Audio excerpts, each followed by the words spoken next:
That was God have mercy upon us.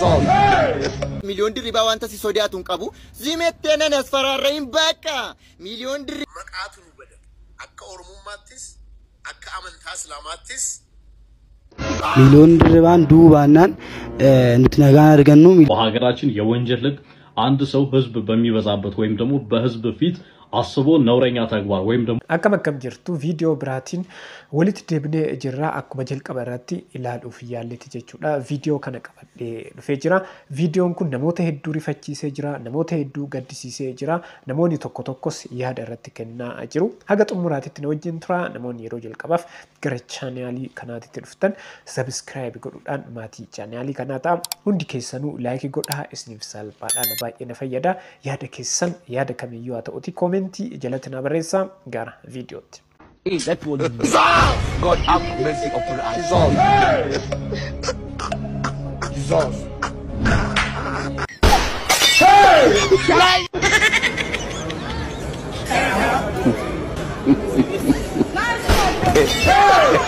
ቪዲዮን ኩን ነሞተ ሄዱ ገድሲሴ ነሞተ ሄዱ ሪፈቺሴ ጅራ አኩመ ሁንዲ ከና ዩቤኑ አሲን ዱራ ቪዲዮን ኢን ሚዲያ ሐዋሳ ከነረት ወጀቱ ባየ ነመ ሪፈቺሳ ኢሳ ከነ ገሩ ከን አደጎዱ ጀቹዳ ኡመተ ወጂን አዳ ኡመታ ወጂን ወልቀብሲሰኒ ነሞኒ ሄዱ ዋን ብራ ኬሰ ሴንሲሰኒ ጅሩ ዋን ብራ ኬሰ ሴኔ ጅራ ጀቹዳን ያድ እረት ከና አጅሩ ብየ ብራቲት ቪዲዮን አከና ኩን ሄን ወጀተማ ብየ ከነ ኬሰት ገሩ ቪዲዮ አከና ወጀቹን ኡልፋታዳ ማሊፊ ummata wajjin aadaa ummata wajjin waan hin deemneef baay'ee rakkisaadha innis waa'ee kanarratti yaada kennee jira haa ilaallu dhaggeeffadhu warri miidiyaa irra miliyoon dirribaa paantii dubartii uffate jettee hiyyaa hooltu akkuma qaaleensa jireenyaatiif jecha xibsii kitifoo qurxii osoo garaan kee nyaachuu beeku shiroo nyaattu anis qaaleensa jireenyaatiif jechaan paantii dubartii uffadhe utuu paantiin dhiiraa jiruu jechuudha maaltu si iyyisiisare ati iyyitee ati fooricceef ati shallalteef ati qarartoo gooteef ati iyyiteef ati bobbokoksiteef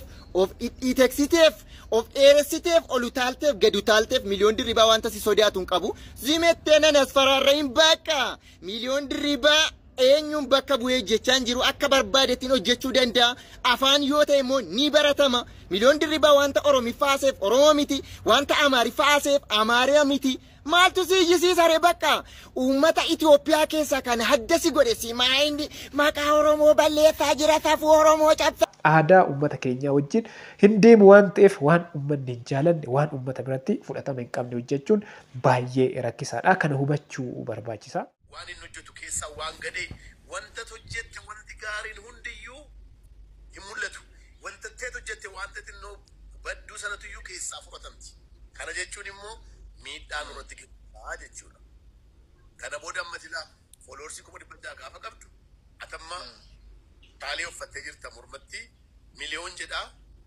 ay gurbaan kun islaama miti siin jedha kanaafan si gaafadhe maqaadha malee ana shaala ofirratti kaa'atee malee islaama miti siin jedha garuu islaama ta'uu kennu gaafa baree jedhu kunoo agartanii islaama ta'anii musliima maqaa islaamaa baattatanii waan akkanaa godhu ilaal komentuma dhufaa jirtullee gaafa laaltu waan hin taanis oromoo mu gaafa jedhamtu kunoo oromoonni kana godhu sana godhu maqaatu nu bada akka oromummaattis akka amantaa islaamaattis Mansuuris yaada irratti kennee jira akka sabaatitti maqaan balleessaa jitta viidiyoo akkana hin hojjetin asiin dura beekamtiidhaaf viidiyoo garagaraa waan garagaraa hojjetaa turteetta garuu amma beekamtis argattee jirta foloowersii guddaa qabda kanaafuu wanti ati hojjetaattu kun afaan oromoo dubbataa hojjetaatta waan ta'eef akka sabaatitti maqaa nu balleessaa jira waan ta'eef hin hojjetin jedhee ifaan ifatti himee jira namoonni garagaraas namoonni tokko tokkos yaada irratti kennanii jiru Guduma jedhe guduma amma nama akkanaa kanniintu ani araadaadha jedhee xoqormaajaa dubartii godhataa paantii dubartii godhataa fiilima dalana jedhee magaalaa keessa deema inna lillahi rabbi raful qalamiin nama godhin jechuudha mee amma kana mee maal irraa barata wanni irraa baratan maali wanni dhaloonni dhufu irraa dhaalu maa inni kanaan beekamtii argataa ilmi nama ummata jazbaa waa takka hin beekne akkanaa kan argatanii mee maal irraa baratan mee amma akkanaa kana kana wajjinuu baniin aadam of lakkaa'ee miliyoona 60 of hin jedha warra sammuun hin dalagne hin beekamna beekamtii arganna birrii ittiin arganna yuutuubii ittiin daldalanna jettanii waan fokkataa seenaa jireenya keessan hin taane tasumaayyuu hin dalagina Tasumaayyuu waan isin ta'uu miti. Walumaa galatti yaadni namoonni viidiyoo kana irratti yookiin yaadni namoonni isaaf kennaa jiran wal fakkaataa. Viidiyoon inni hojjetaa jiru kun sirrii akka hin taane aadaa uummataa wajjin akka hin deemne irratti dubbataa jiru. Namoonni tokko tokko gonkumaayyuu namni akkanaa kun baduu qaba jedhanii yaada irratti kennanii jiru. Miliyoon dirribaan du'uu baannaan nuti nagaan argannu miliyoon dirribaan du'uu qaba wanti nu Brother. Nagaa miti? Jirta miti? Jirta? Gaaffii wayii si gaafachuuf jedhee rakkoon qabu miti? Rakkoon qabu. Sooshaal miidiyaa irratti namooti baay'ee ajaa'ibsiifatu eenyudha? Sooshaal miidiyaa irratti namni akka miliyoon dirribaatti ajaa'ibsiifadhu tokko illee hin jiru. Miliyoon dirribaa ajaa'ibsiifata? Miliyoon dirribaa baay'ee mana ajaa'ibsiifadha. Hojiin isaa baay'ee natti tola. Ni lammaffaan immoo koomitimantii isaatii fi nama kaayyoo isaatiif of kennee dheedheessanii yaada. Namni akka miliyoon anaaf hin jiru. Sababni isaa jalqaba irraa kaasee beekamuu akka barbaadu dubbatee ture. Beekamuudhaaf wanta hin goone hin jiru. Beekamuuf jedhee aarsaan hin kaffalle hin jiru jedhee beekamtii barbaada ture waan ta'eef bakka akka barbaade ta'ee waan barbaade hojjetee nama dhaga'uu dhiisuu isaatiin ammallee baay'ee beekamaa jira. Wantoonni godhu namatti toluu baatanullee kaayyoon isaa beekamuu qofa ture waan ta'eef bakka dhugaatti kaayyoo isaatiif of kennee nama sirriitti hojjetaa jiruu fi nama kaayyoo isaa achiif godheedha jedhee namni yaadu miliyoon dirribaadha. Kaayyoo isaa galmaan geeredhe san yaada. Ammallee waa'ee isaatu dubbatamaa namoonni isa jibbanu baay'eetu jiru. Inni akka waa'ee isaa dubbatamuu fi beekamuu barbaada ture beekameera. Izee miliyoon dirribaa ammas taanaan du'uu qaba. Tokko namatti hin tolu miliyoon dirribaan nu du'uu qaba. Sooshaal miidiyaa kanarraas baduu qaban jedhaa galatoon. Viidiyoon inni hojjetaa jiru kun jechuudha gama seeraatiin karaa seera biyya keenyaatiin akkamitti ilaalama.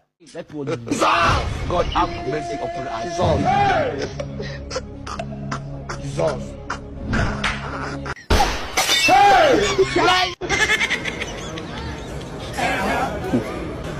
ደጉላው ነኝ። ቀደም ሲል የተመለከታችሁት አይነት ጸያፍ ነገር የምትጸየፉ ሁላችሁም ይሄንን ቪዲዮ ደጋግማችሁ ሼር፣ ኮፒ ሊንክ፣ ሪፖስት እያደረጋችሁ ፌደራል ፖሊስንም እዚህ ኮሜንት ሴክሽን ላይ ሜንሽን እያደረጋችሁ በአደባባይ የተፈጸመው ነውረኛ ተግባር ግለሰቡ ለህግ ቀርቦ ተገቢውን ቅጣት ማግኘት እንዳለበት እንድታደርጉ በማክበር ጠይቃለሁ። ከዚህ ቀደም እንደዚህ ተረባርበን ከሰሞኑን ለህግ የቀረቡ አሉ። በዚህ በቲክቶክ ፕላትፎርም ላይ ሰዎች ወደፊትም ለህግ እናቀርባቸዋለን።